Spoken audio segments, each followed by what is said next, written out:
Hello and welcome to YouTube's favorite comic book channel, Cartoonist Kayfabe. My name is Jim Rugg. I'm Ed Piscor. Want to remind everybody, we have a Patreon now for Cartoonist Kayfabe. Different levels give you access to these videos ahead of time, put you ahead of the Kayfabe effect, which is a real thing. We hear about it every week. Also, at the King Kayfaber level, you get access to all of our videos early, and you get to sit in on the recording session, which I appreciate. It's kind of like our brain trust out there. So add your brains to it and join at the King Kayfaber level, and you can watch us talking about comics live every Thursday. Also, our videos are brought to you by the books that we make. We are working cartoonists. You see our bibliography in front of you on the screen right now. Some big books coming out later this year. Ed Piscor has Hip Hop Family Tree, the Omnibus, coming out later this year in time for holiday season. Collects all of the Hip Hop Family Tree strips along with 140 pages of extra material. Also starting up very soon, the third season of Red Room, Crypto Killers. This is the main cover for issue number 1. There are several variants, including my homage to Youngblood number 1. Here's the cover for Crypto Killers number 2. Make sure you let your store know that you want this. Pre-order these today so you won't be left out. Ed also has 4 volumes of Hip Hop Family Tree currently available, 3 volumes of X-Men Grand Design in an omnibus, and WYSIWYG, if you can still find it on the shelves somewhere. My next big release, Street Angel, Princess of Poverty from Image Comics, will be out this summer. It collects all of the Street Angel comics that are not in Street Angel Deadliest Girl Alive, also from Image, also available wherever you buy books, back in print after almost a year. So complete your Street Angel collection and put both volumes on your shelf. I also have the Hulk Grand Design, an oversized fluorescent green cover. You cannot miss it while supplies last. And Plain Jane's, the first young adult graphic novel. So, Ed, we are continuing our coverage of Wizard Magazine.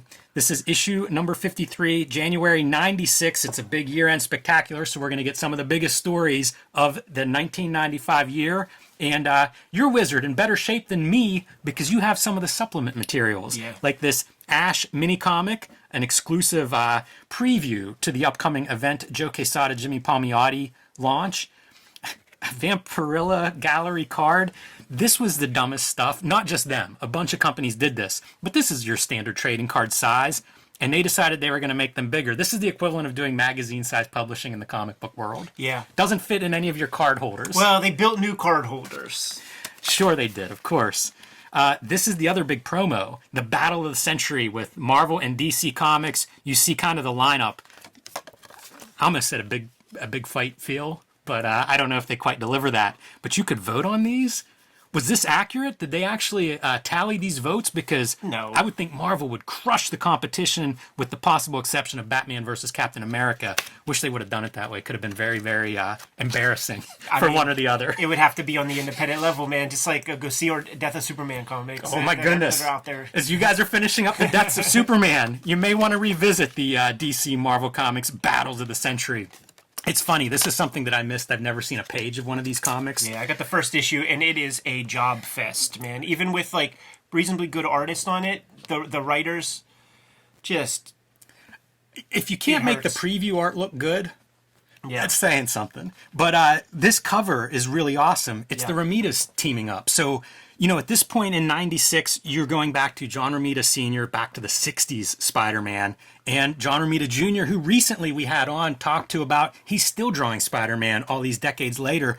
I mean, between the two of them, they're coming up on 70 years of Spider-Man with the Romita signature somewhere on it. You can see both of their hands so clearly in this, too, man. Like the kind of detailed backgroundscapes of JRJR, the marks that we're familiar with the Al Williamson inked Daredevil comics that John Romita Jr. drew, but that sharp as a needle, thick brush, beautiful feathering, John Romita Sr. all over it, man. Yeah, it's a really nice pairing, and I mean, father-son, like, this is super cool, right? It's beautiful. Yeah. There are issues of Comic Artist magazine, the flip issue, where it's like one side is the Kuberts, the other side is the Romitas. Yeah. Very nice stuff. And you open this thing up, and the first thing you notice, the prominent ads, uncomic related. Yeah. That's not a good sign for the comics industry at that time. We're going to go through this pretty quick because this is a very uneven issue in my reading experience. And so we're going to save everybody at home by trying to focus on the good and maybe glossing over the stuff that I don't have much to say about. Yeah. The typical kind of preview stuff here. A lot of fluff. Any letters stand out to you? No letters.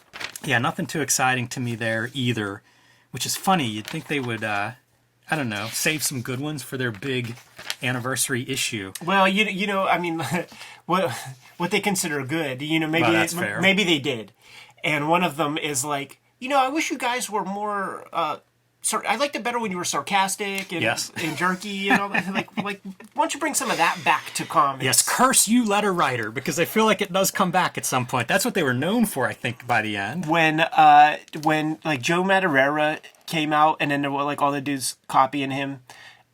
One of the things that they would copy is like everybody starts to get the Bobby Brown jaw, man. The sort of crackhead jaw swivel thing as part of like dynamic face design, and that's an example. You got two guys right there with the BBJ. We had, I think his name's Brian Denham, show up in our comments, Yeah. who draws the Bad Rock and Violator crossover. Is that what it was? Yeah, he said that he chose Alan Moore, and maybe he said that word, but I'm sure that Either way, it's his first comic, and Alan Moore writes it.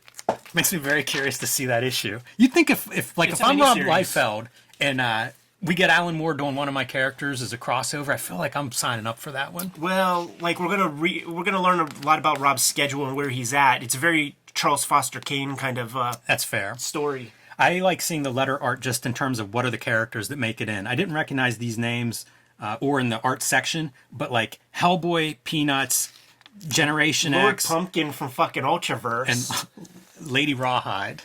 And I guess Zorro maybe far in the background. So bizarre. Wildcats with a Nintendo game. Do you remember that? You know, I never played it, man. Never played it. Cartoon would be out at that point. And then there's like the Marvel Action Hour. See, I was going to those intramural comic classes around this time, and like the Marvel Action Hour, I think it was a syndicated show, so you never knew like what channel it would show up on, but it would be 1/2 hour Iron Man, 1/2 hour Fantastic Four, and they had toys and everything, but it paled in comparison to the X-Men. Some big notes here. The Crow is getting got to exploit the Crow, man. We've got a successful movie franchise, and James O'Barr isn't drawing more of them, so let's bring in some other creative teams. Yeah, very sad and disappointing. And Alex Maleev is no slouch, but just that kind of like goth aesthetic, it's so rooted in the 90s now. Like these are very timely comics that are stuck in that age. And all we wanted, like, we get it. Like the regular comic fan could give a fuck about the creator. And we find that out the second Kirby leaves and anybody buys issue 102 of Fantastic Four or an issue of Spider-Man that isn't by Dick. We get that. But on the independent level, you would think like, all bets are off. Like these are character-driven fans. I mean, these are creator-driven fans and stuff. Not the case. They were able to milk the Crow license with Yeah, of so course. much boring fucking Crow comics, man. And it's just like, don't you get it? We just want James O'Barr to make more comics. That's exactly it. You know, as good as The Crow is, it's O'Barr's art that's unique to me. And always hungry for more of that, but not what we were getting in these additional Crow comics. Yeah, just very, very boring. Don Simpson with Megaton Man announcing his presidency. Yeah, it was like Rather, declaring his candidacy for president. So weird. Yeah. It's funny to think of like how many characters have done this. I was thinking of Howard the Duck had a 70s version of, Howard the Duck for president. And that's the thing that like Don Simpson is like from old school, so like he's probably like that's the influence, you know, like nothing more modern or anything like that. We're going to see, I have a bunch of these Motown comics.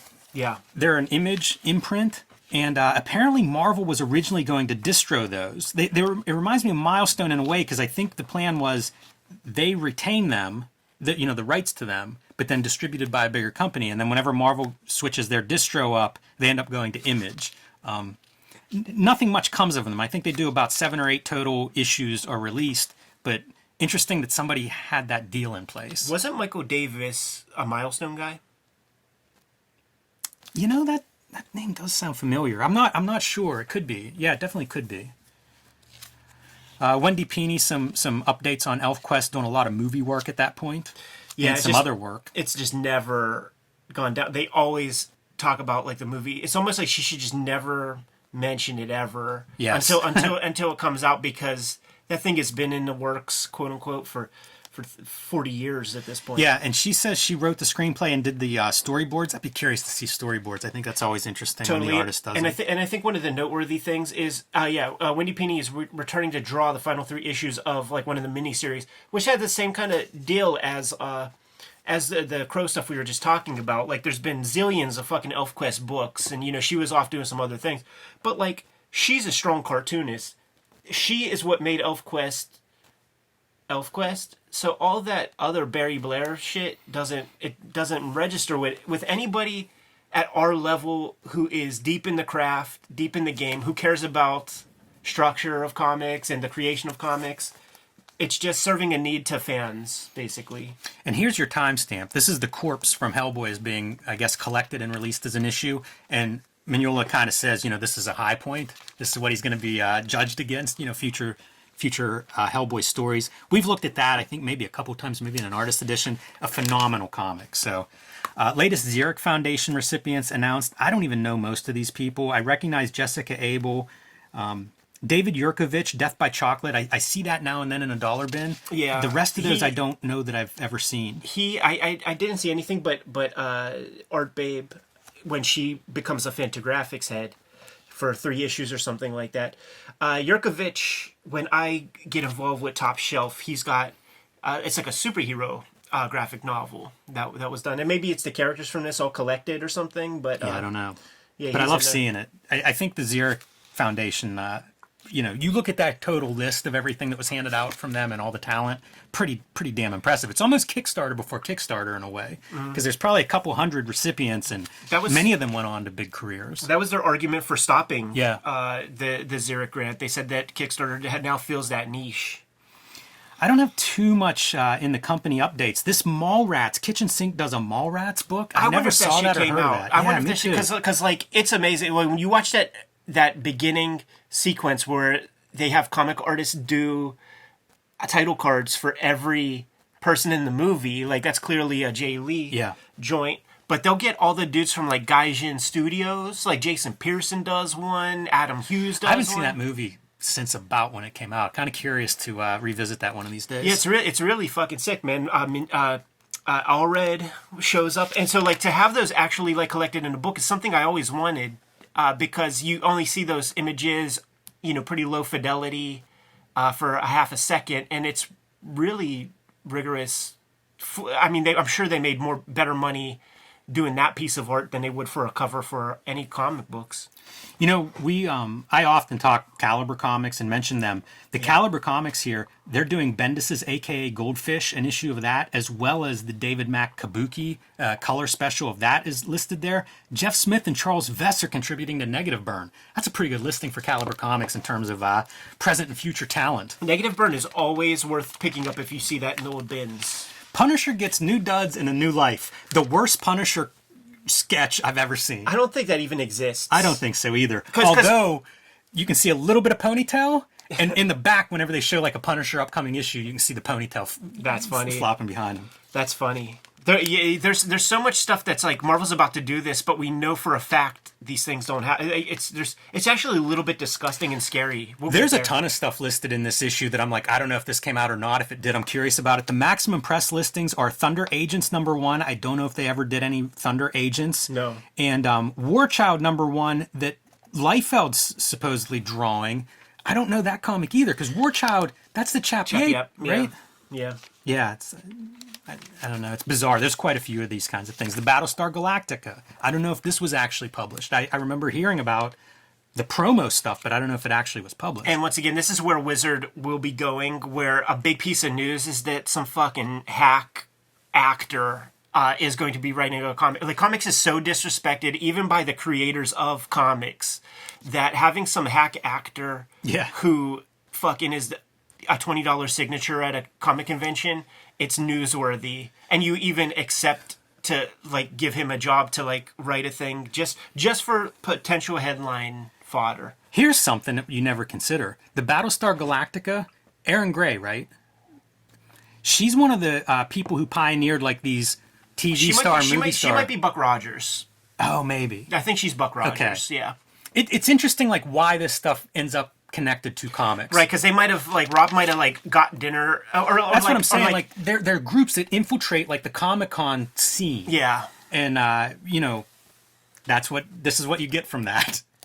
I feel like that should be censored. Dude, that's a great image. I feel like that's going to tip our algorithm in and make this an adults-only fucking video. These casting calls. Yeah, real dumb. Caught in a web. It's trash. I have nothing to say about this stuff. Yeah, I was like, did that Andy Mangles guy write this? Or is that a nom de plume for Andy Mangles? Is it Carl Allstatter's, like, kid brother or something that's got a job here? Yeah, see, they really pivot into this kind of shit. Now, this is fun. This is fascinating. It made me want to revisit, what was the movie that we did the review of, Funny Pages? Right. Because this is the color separator. This is what that main dude is. Oh, right. You know, at Image Comics. And I did not realize exactly what this was. Gregory Wright made a post somewhere. Yeah. We should talk to him at some point. Yeah. Longtime colorist in comics and writer. But he posted about sort of these early days of the digital coloring and what that looked like. Because he was saying, like, I think Joe Chiodo, the Wildstorm colorist, Right. was a painter. You know, so, like, as this stuff became, like, digital, that painting ability really served him well, as opposed to a lot of the colorists that were doing flat colors before digital happens. And I'm fascinated by it. It's such an interesting transition. I mean, so here's the thing. Like, nowadays, the colorist is the color Yes. separator, as per this. So, like, at this point in time, it wasn't cost effective to the colorists who are used to doing things a certain way. They can't like learn a whole new technology in the midst of doing all this work and things. So they're putting this stuff together with fucking markers and paints and colored pencils, and then you give it to a technical person to try to approximate all of this stuff they're seeing on the piece of paper digitally. And the other piece that Greg Wright said was that separations were always a crapshoot. I don't know if he said that publicly or like to me after the Eric Larson chat, but you never knew if you got a good guy who could like who could translate that material, basically just doing Photoshop, using all the tools of Photoshop to try to get your colors down, because you're the artist and they're the guys that just know computers pretty well. Super 90s font. I've been very conscious of 90s font because like that's a very important part of like my next comics and stuff. There's quite a few bits of layout in here where I was like, oh yeah, it's 90s design. And it's so fascinating, the language, because it would be like, you know, on Reddit, there's that like ELI5, like explain it like I'm 5 years old. Things like layers, or imagine you're stacking paper and you're coloring, you know, the far background, but then you could stack a piece of paper on top of it. Like it's all this very, very basic language to explain what we all actually take for granted. Now look at Ruben Rude's setup. This is a famous photo. Like this photo would be in back matter of Wildstorm books, or like maybe even some McFarlane shits, because I know Rude will do a little color with him. But seeing all this stuff, it's like I now know what these things are. That's marker refills for like Copics and shit. You get those super expensive markers, and it becomes a whole thing where like you could buy fresh tips whenever the tip starts to dull, and then you just you uncap that, put the thing, you know, gravity works, so you hold it upside down and then just hold it against the marker tip and it just seeps right into the body of that marker. But like it's so fucked up, dude, because like look at how rigorous this shit is. Yes. Print that, like scan it in. You know what, I bet you this to scan that might be a fucker, and like that's why it might be easier to do it in the computer, because to scan that in with all of the fidelity of that, just doing a black and white image in 2001 for me with the parallel port fucking scanners. Yeah. Yeah. It would be like the weekend to do a couple of pages. Yeah, I can remember rendering stuff in the computer lab in the late 90s, and it'd be like overnight stuff. And sometimes it didn't work. Power would go out, something like that, and it'd just be like, oh shit, don't wait until the day before your critique. And don't even get me started on thinking that you have a shape that's completely filled in and then paint bucket blacking and realizing that you don't, and the whole screen is getting painted black in very, very small doses at a time. Like, you go get a full lunch. It's interesting here, what you're seeing is Ruben Rude did a color mock-up. John Romita Sr. did a color mock-up that he sent in with the cover. And why I say that's interesting is this is that Wild West era of like, what are we getting? Gregory Wright was talking about like, even when he's doing these kind of color guides, he's writing in the old codes because he wants specific colors to be there. So when you see art director John Romita Sr. providing this stuff, it kind of speaks to like where you're at this stage. Let's talk about the art directing of the photographs, because we're dealing with color separators and there's mad gels being used, man. Like if I was like I had this when I was a kid, and I would assume that they just, because they're colorists, they just like colored light. Like I would believe that. We used to do photo shoots in like in the early 2000s at my job, and we would do color gels like this. Yeah, that would have been a decade later. right. Big Rob Liefeld. I don't know, return to comics kind of overview, state of the union at this point, where he's at, a couple years into running his studio in California. About 28 years old, and it is not a pretty picture. He's frustrated. He doesn't get the drawing time that he wants. He's punching walls and can't shake people's hands. Yeah, how wild is that for a detail? Because his hand is fucking messed up from punching walls out of frustration because dudes are bugging him. He literally says that there are people that he, in his employ, which is just, I think that's like one of the things that, I'm not going to put words in your mouth, makes me gun shy about taking on employees, because I never hear good stories of people's bosses. Everybody hates their boss, everybody's underpaid. And Rob Liefeld has a lot of dudes under his wing that he's paying.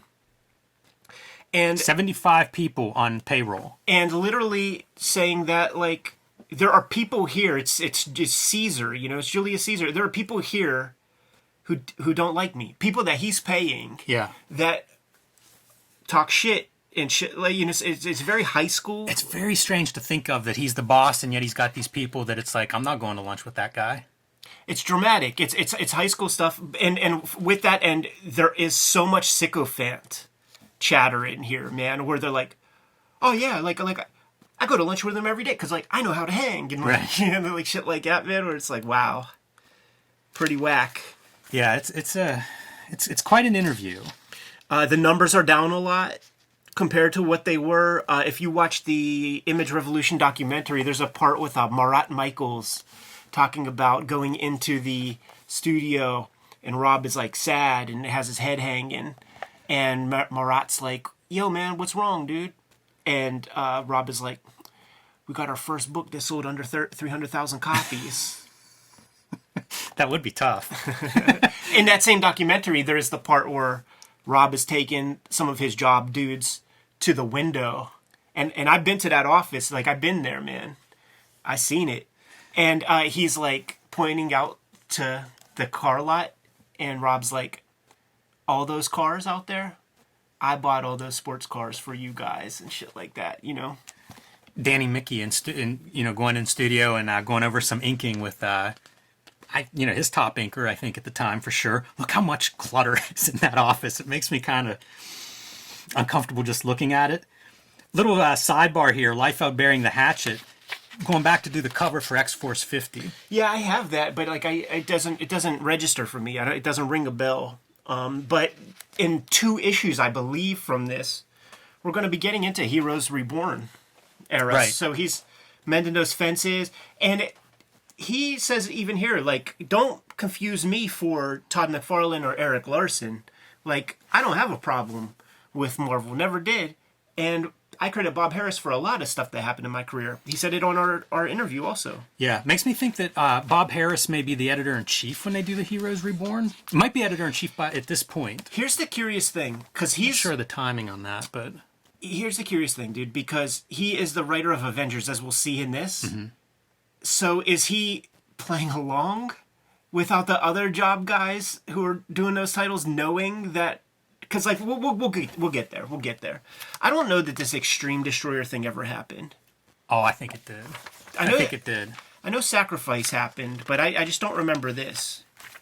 Now, how about that, man? You buy a 2-page spread ad, you buy a singular page spread ad, you get a 3-4 page article in Wizard? Is that how the game is played?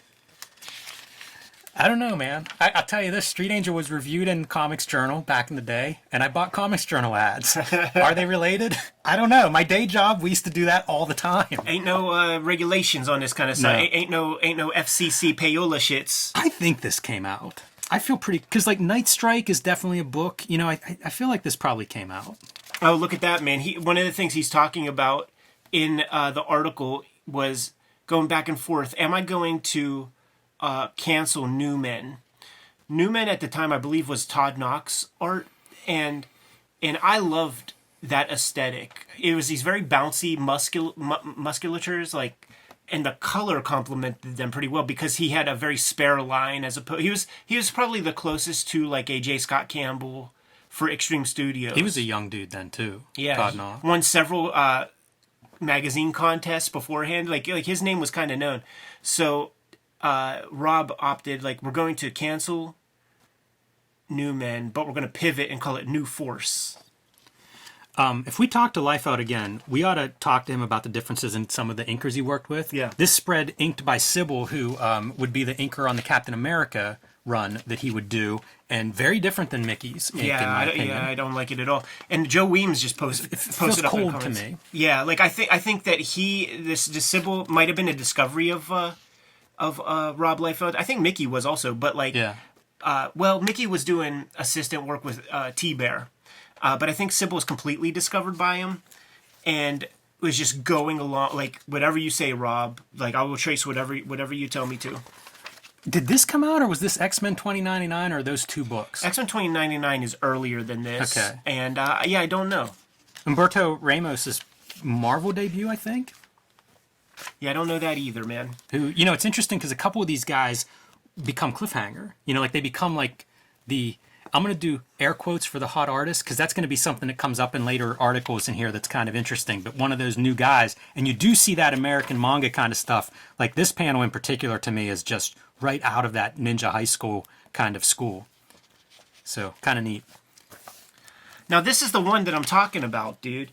This like article, Urban Renewal, the rebuilding the House of Ideas. One of the things that's a regular theme in this issue is how Marvel is contracting a lot of their titles, man. Stuff like Black Wolf or Force Works. It's the subtext of this issue is that like the comics industry is really struggling. And so different expressions of that, but a big one is people are cutting back on titles. Publishers are cutting back on titles because like stuff's not selling. But the core stuff is going to stick.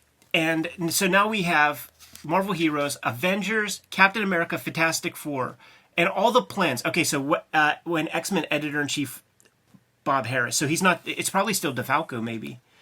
So he's the ex-editor, so maybe he's completely ignorant. This goes to show you the kind of like palace intrigue, conspiracy, cloak and dagger stuff in corporations.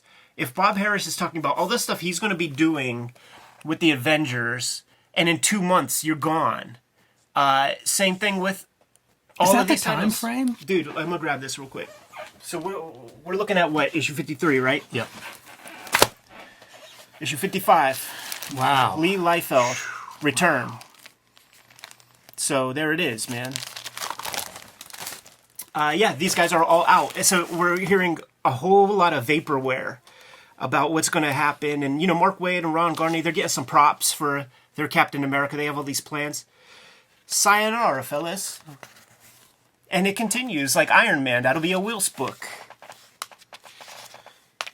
I do wonder what happened with Thor, because Thor was part of the Avengers. So I wonder if what happened with that series as Heroes Reborn was happening. It was some of the strangest stuff when I was doing Hulk Grand Design was like trying to sort out what that stuff was. Right. It's very bizarre. Yeah, this is good. Flip the page. Who's in, who's out. So, like, this is the stuff that ain't going to continue. And I'm actually surprised by the Punisher stuff because it was such a hot book when we were kids. To the point where it did warrant, you know, Punisher War Journal to exist. And it was one of those books that I lusted after all the time. But it really got very boilerplate. Like, they didn't get good artists. They got very, very average artists after they hot-shotted it to start with, like, Klaus and then Whilce Portacio. And Eric Larson does a little stint on it. He does. And then Jim Lee with War Journal. But War Journal almost immediately dies. Like after Jim Lee, there's not that many good guys on that. There would be like Michael Golden pinups and shit. That would be kind of cool. Tex, I think, does a couple of issues. Those are but good. I don't think he's a regular artist on it. Yeah.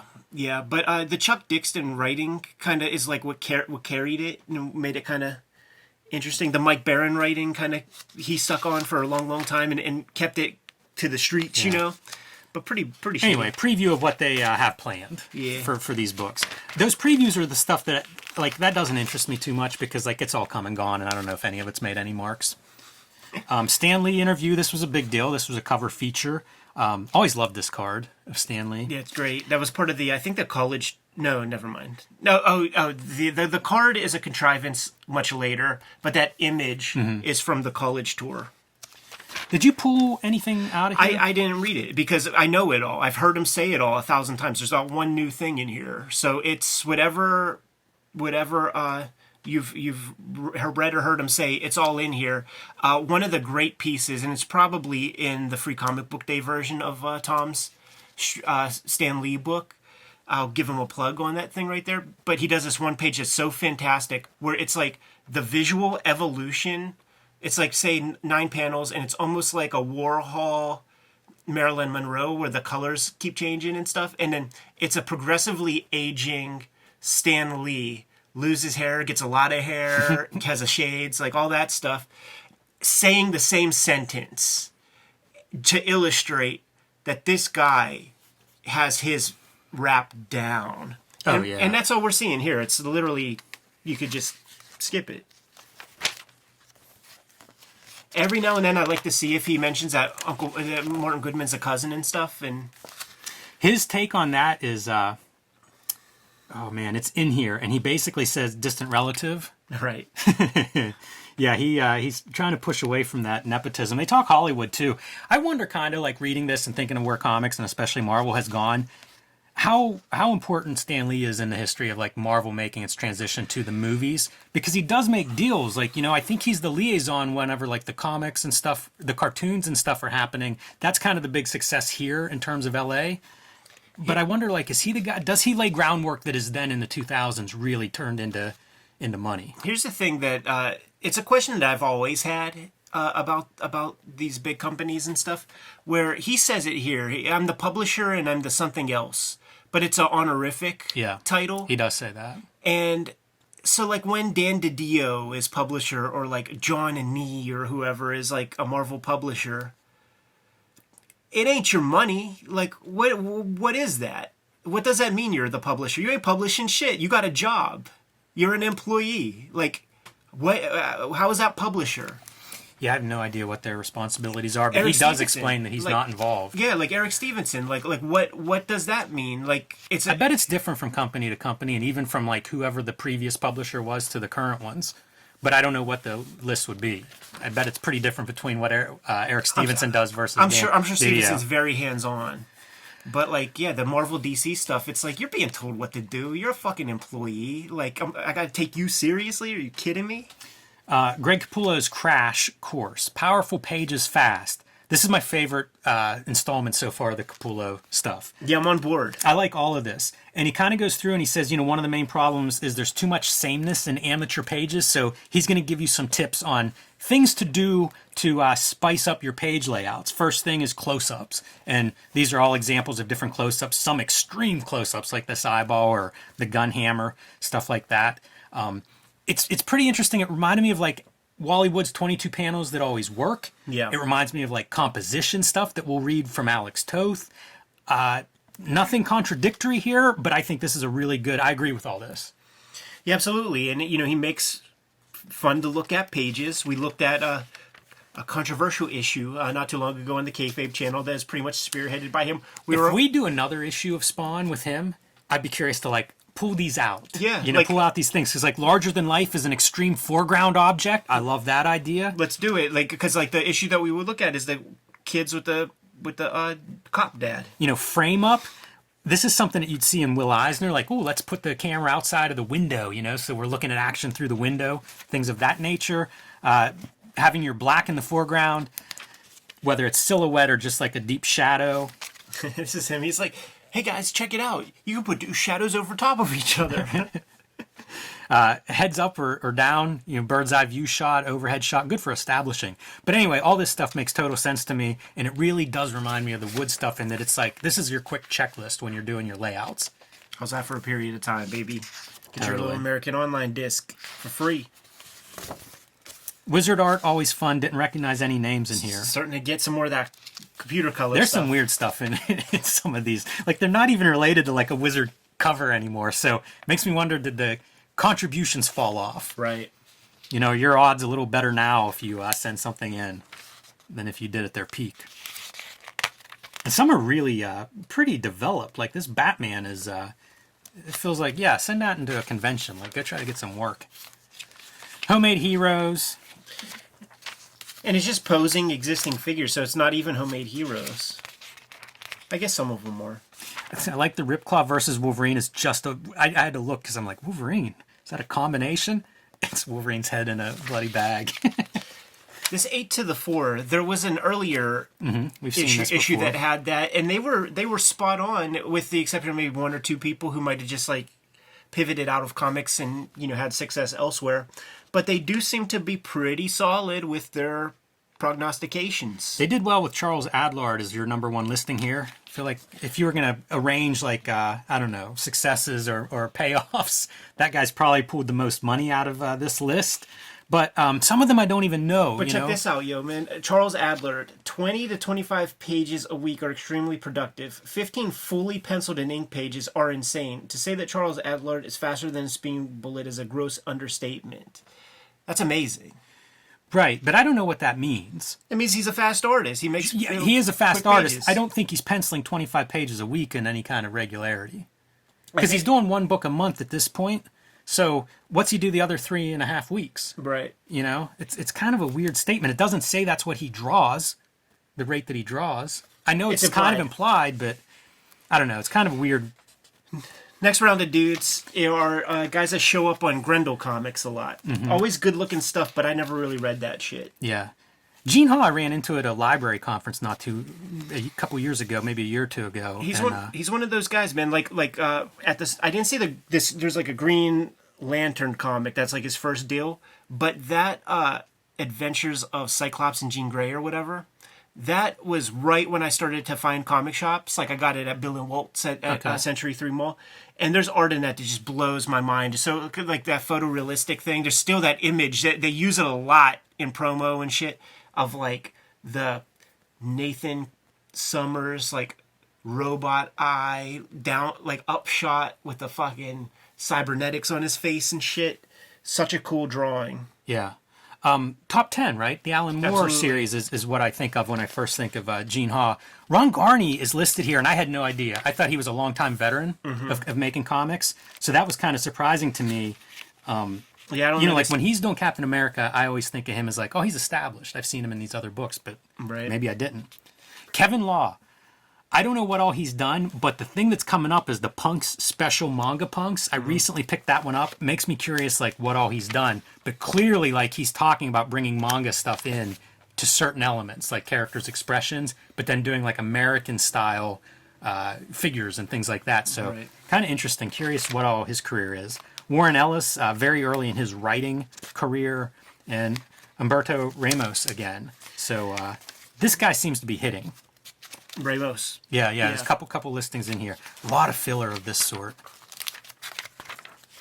Spinning a New Web. This is another one of those. Like, this is a history of Spider-Man. I think they're trying to do damage control in a Clone Saga, which apparently sold well, but wasn't critically well received. I think it turned a lot of people off, Yeah. too. Yeah, I think it was just too far. And look, somebody yanked out my X-Files. This is stupid. This is a weird article. Has the superstar artist been replaced by the flavor of the month? I don't know about flavor of the month, but has it been replaced by companies not wanting to push any artists that then go to Image? They say it in here, man. There's a Joe Quesada quote, man. DC and Marvel both are gun-shy about creating stars who can be stolen away from them right now. And I'd say to this day, like, we know for a fact, man, we have a friend who we bumped into at a comic shop, and she wrote comics for Marvel, and she did not feel Like, she was allowed to even interact with the artist. She felt like the editor's supposed to be a liaison between that stuff, probably keeping emails away from one another so that you can't have those connections.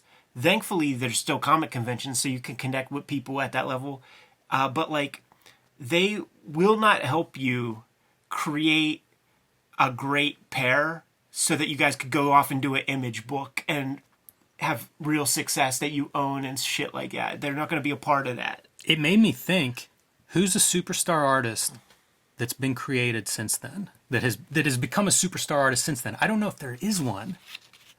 A guy who, like, if you went, okay, this person's going to do a Spider-Man book and we're going to sell millions of.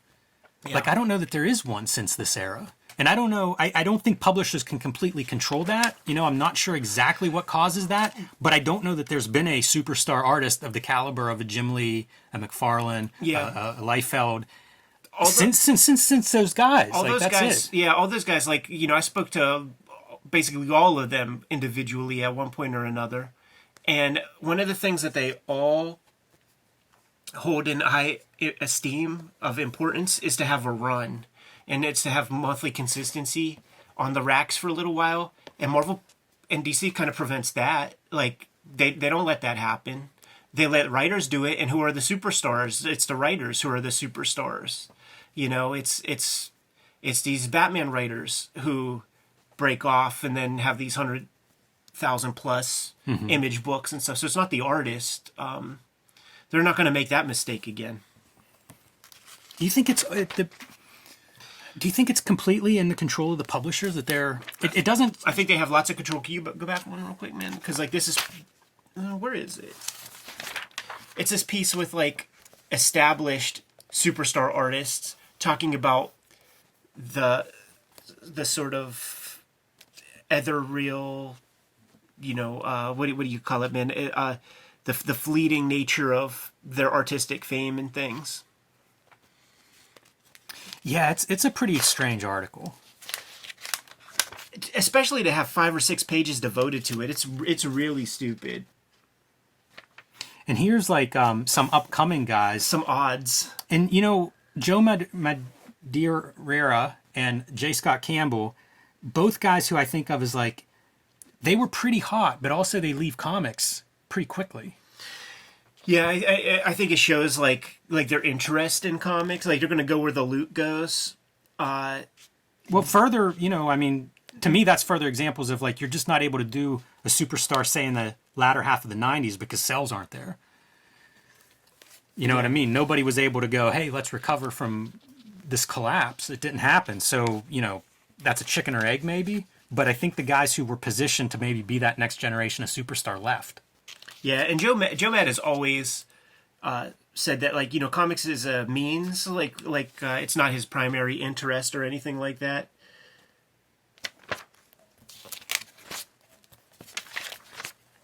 That might be it. Yeah, I feel like this is going to be the fast forward right. through all this. The 95 rundown, it's kind of interesting. I don't know if you went through this super fine print, but there'd be a couple of pop-ups that would stand out to me, like Kabuki debuts in January of 95. David Mack goes on to have quite a career. So it's kind of neat that that's his debut. Ghost in the Shell in March. Ghost in the Shell #1. I feel like that's a pretty big book. Yeah, it's so funny because this is such a big year for me when it comes to comics. Like, on the next page, Jimmy. These are the Big 10 stories from this year. Comics Go Hollywood, kind of interesting in where we have come in the 21st century in terms of that. Probably the biggest story in a weird way. The price crunch, paper pushes cover prices up. This is my, let's say this again every 5 minutes because we've been talking about this forever. Literally, like the history of comics is the prices going up. Let's blame the paper prices. Same deal today. The clone story, you know, it's interesting what this story represents, which is like the mega crossover that everybody seems to push against, but it feels like these continue to go on to this day. Yeah, because what people say and what they do with their buying dollar is completely divorced. Yeah, for sure. Comics Go Online, obviously this is a big story. Maybe this is your #1 story when you think of like everything's online at this point. Yeah, and they're bolstering like a 10-year-old comic server that's like on news groups, Prodigy or whatever, and there's 45,000 members. So that lets you know, like, we got almost 80,000. You know, it does make you wonder though, like how many people from that era have sort of profited or shaped comics. You know what I mean? Like you're in the very early, potentially influential platform here. Yeah. The people that jump on there in that 45,000. Magic Show. This is interesting to me because we've had Gilbert Shelton talked about this. You know, using some of these cards as a way to. Shelton Drum has talked about this as something that helped keep store doors open. Yeah. In kind of the dark days of the late 90s. So. Kind of interesting to see that story here because that again is the subtext of this issue. Like they talk about it in a lot of different ways from different perspectives, but that's a piece. Yeah, how do you keep going? Yeah, and how do we survive like these collapsing distributors and sales plunging? It's a Mark Miller comic. He would have been in the 8 to the 4 of the previous New Year stuff. Yeah, incredible when you think of like scratching and clawing your way to be Mark Miller. You know, people don't think about this as part of his journey, but that is really taking whatever you can get and trying to make lemonade. Totally. Like it's so funny when we got to that issue because I was reading Fantastic Four, and when the Skrulls are introduced, the way they end that story is they get transformed into cows. And like this picks up after that, like the cows get their memory back or something like this. This is a great sentence, man. A small press is strongest and best growing part of the comic book industry. This is the sort of chink in the armor that makes the Fantagraphics and all that stuff become just more viable publishers of comics. Yeah, and I think that you could credit Image to some degree of this gaining traction. Yeah, because sure. It's a chance to look beyond Marvel and DC at what's coming out. And, you know, very formidable. You know, this is SPX, I think, is mentioned here as like maybe the first SPX was this June. So... yeah, those are big moments, I think, in American comics history. Yeah, and it's fascinating, though, because it's a push-pull, because when the distribution goes away, it becomes way tougher for these small press guys to keep a foothold, because with the old distribution models, you could keep every month, you could have the whole catalog of books in there, orderable, but like Diamond just wants the latest, greatest. Yeah. The Penthouse Comics editor commits suicide July 20th. Michael Jordan's retirement is listed in here, which is funny. I gotta go play baseball for a minute.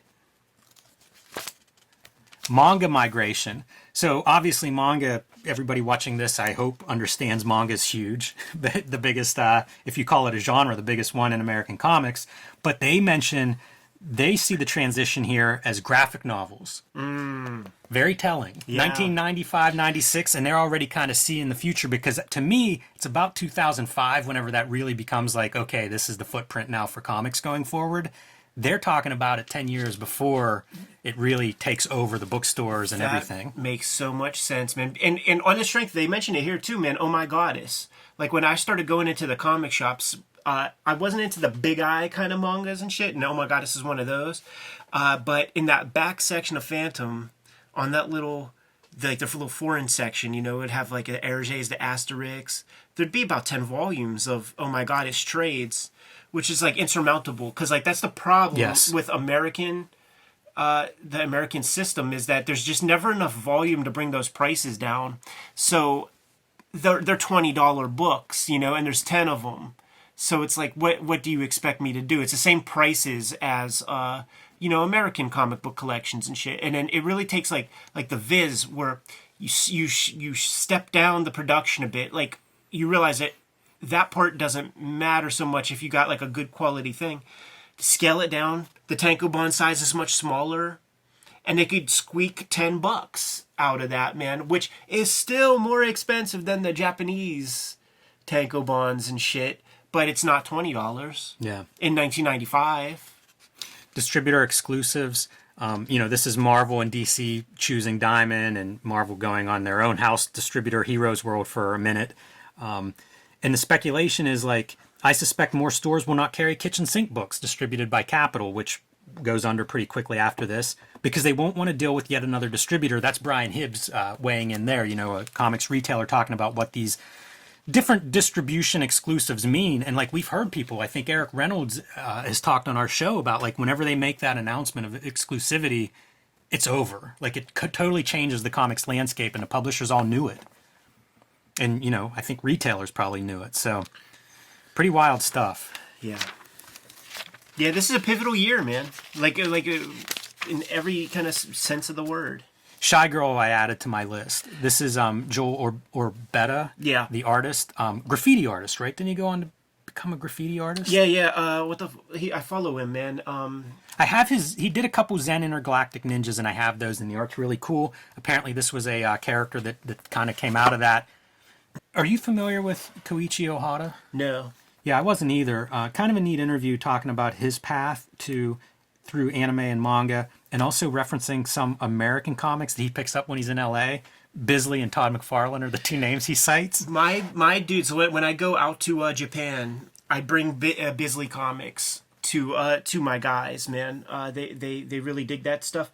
The guys who dig American comics, they really do get ghettoized a little bit out there. Yeah, man. I can see that. When I went to like, okay, for instance, you heard of Full Metal Alchemist as a thing? Like, that guy was at the Tokyo Comic Con, and that's a superhero convention and shit, and he got no love. And it's like, this is a popular manga. It's very popular in the States, but nobody was going up to him. Nobody cared. Like, they like what they like, and that's all. I was sad because I think last issue they talked about American manga was going to be kind of covered this issue, and it doesn't really happen.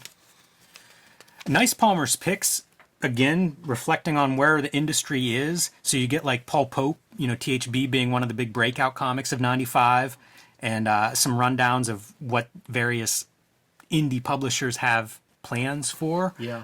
There's talk of graphic novels here too. So, you know, maybe outside of the big two, you've got companies trying to figure this out and thinking like there's some opportunity here, especially with so many of these indie books would run multiple issue storylines. Yeah. So you'd start to get collections, and now you could sell those in bookstores, or you could sell them to people who aren't necessarily going to Wednesday comic shops. Yeah, if you can figure out how to get the bookstores receptive, and there has to be outliers. Yeah. And we see names in here, Chris Ware, Al Columbia's Biologic Show. Like, I think Chris Ware did a whole lot.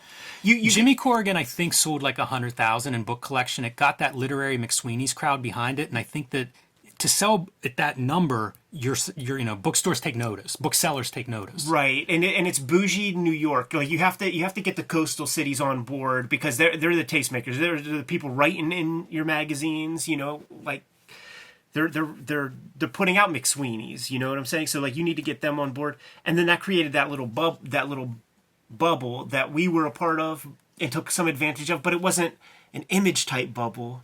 It was like more opportunity type bubble, because like they still had to figure that shit out, man, because like with the way advances work, that had to be ironed out. You know, the stuff I did with Harv for Villard, which is Random House, they give you that third. The first third, Harvey took all of that. So I had lived on savings for like 14 months making that comic, and fucking ate ramen noodles. When we first hung out, we'd go to the coffee shop. I wouldn't even buy a coffee. I would like have some bottles of water and sneak in with you guys and just kind of chill out, because I just couldn't spend $1. Great names. The people who were active at this time, amazing. Julie Doucette, Seth, Chris Ware, you mentioned already, Terry Moore, Chester Brown, Jim Woodring, Harvey Picar, Don Simpson, Jay Stevens, Steve Bissett, Dave Lapham. What you're looking at on these pages is the stuff that we're starting to buy because superhero comics suck a dick. You know, like, I'm not reading alcoholic Reed Richards is coming back to Fantastic Four. I could give a fuck. Yeah, it's really interesting because this is like right before comics kind of go mainstream. But these are the names, some of them, that will be there when it happens. And it's almost like we've got to build the products, and then, you know, we can push together. Here's that one thing, man. Always the bridesmaid, never the bride type shit, man. Spider Baby Graphics. A Tyrant will be back on track in 96. Creator Steve Bissett hopes to release 4 to 5 issues this year. That will not happen. No. There were 4 issues in total, and that's all. Yep. Yeah, it's a bummer. Jeff Smith being published by Image at that time, which we kind of talked about before. Trailer Park, I got nothing here. No, never. Though that Generation X movie. Oh, yeah. Saw it, loved it. Was that on Fox? It was. Doesn't hold up. No, I'm sure. Top 10 comics. I don't think too much has changed since we last looked.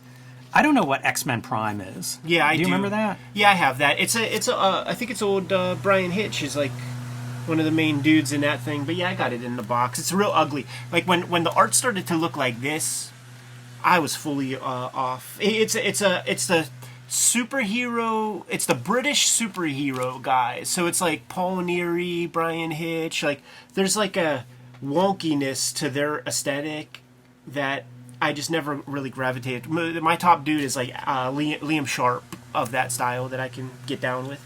Double Impact is number 14. I see this book in every dollar box I look at, and it is awful. It's so bad. We did a video on this one. Sweet cover. So good. Got a reprint of that top New Mutants graphic novel. I like the Tom Coker art in Gen 13 Max number 1. I do too, man. I got one issue of that. I think there were 2. It's pretty stylized, and I like it. Shouts to Jean-Paul Leon. Yeah. Like, that was such a striking cover. And I think I remember seeing a black and white version of that Yeah, it sounds familiar. cover. Akira finishes up its run. That has been solicited for years in here, I feel They said like. a 3-year delay. Yeah, it always shows up whenever it's like close. We talked before about it is. G.I. Joe number 1 coming through Dark Horse. Bought and it. there's your cover Bought for it that off one, the Frank fucking Miller. racks, man. Had this in my pull list. These are the things I had in my pull list. I've got that issue 1. This Batman was on my pull list with that's Alex Ross on top of him. And if I remember right, the back cover is from the Frazetta Madman. Wow. Boy, that is a cover power pack. Yeah. That's great. Kane number 12. I'm a huge Paul Grist Kane mark. Cool to see that here as a self-published, crime story. Max 21, written by Alan Moore. Mm-hmm. I have this issue. Might be a future episode in there.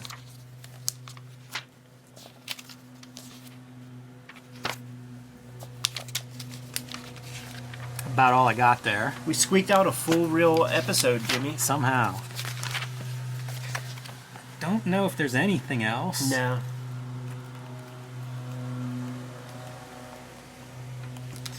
The one other piece for Wizard is that Inquest Magazine is going to be a thing now. That's the collectible card game shit.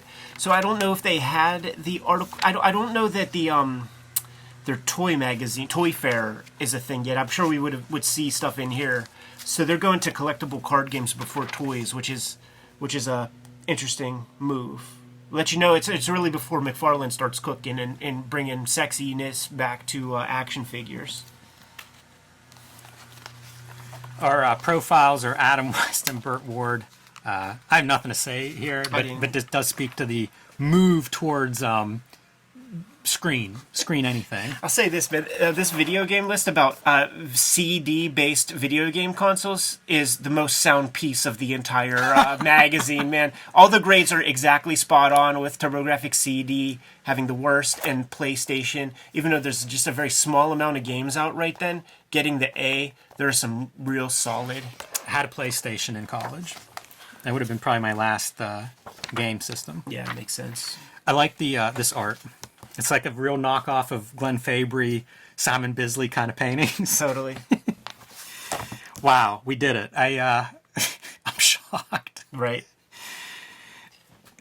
Not a great issue as far as I'm concerned, but it is a little atypical that it's that year-end spectacular. And there, like I say several times already, that subtext of like the market is collapsing, it just feels like it permeates most of the content of this issue, even though nobody comes out right and says how bleak things are. Yeah. And I mean, it's gonna get worse. We could do an episode of just Max letter pages, because Sam Keith is very honest in those, and he goes for another, 20 issues. What does Max run? I think close to 40 issues. Right. So at issue 21, like, it's going to keep going down, but you can kind of sense everybody's scared to death of the collapsing sales. It's true, man. Ready to go. Kayfabers, like, follow, subscribe to the YouTube channel, hit the bell, we'll notify you when new vids are available. King Kayfabers are watching us stream this video live, but the vids are brought to you by the books that we make, man. Jimmy, what do you have out there?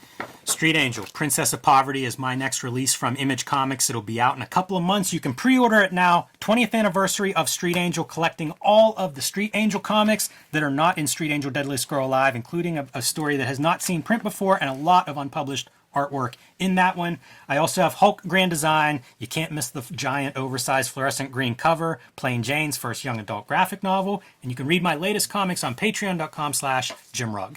Hip Hop Family Tree Omnibus coming out in 2023, collecting the 4 volumes of Hip Hop Family Tree that are out there, plus 140 pages of additional art and content that not in the originals, man. 504 pages we're clocking in at towards the end of this year, man, for the holidays. Scoop it up. Put in your pre-orders right now today so we know how many of these things to print.